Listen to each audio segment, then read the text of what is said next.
เครื่องลูกคนไก่เลยเจ้าเนี่ย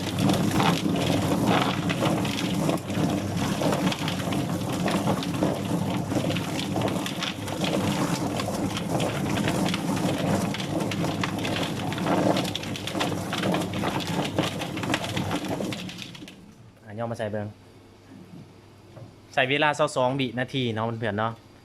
ส่วนมาคุ้นเงาๆก็มันนี่ก็ไปลุกเสริมตื่มเด้อมันข้าวเดียวหนึ่งดอกเนาะลูกออกดีเดี๋ยวเพื่อนๆสันไดทีอยากใส่ขายเป็ดขายไก่เนาะเห็ดอาหารเกี่ยวกับเป็ดไก่เนี่ยเนาะติดต่อมาหาเลยเจ้าเนาะอันนี้ไก่ต๊อกกับงามหลายเนาะเนี่ยไก่ดุกดำเนาะคั่วแห้งลูกอันนั้นเซียวถ้าไหนที่สนใจอันนั้นพวกอันนั้นเครื่องลูกคนไก่กับโทรหาเลยเจ้าเด้อไก่ดำงามหลายเจ้าดำทึกหมึกเลย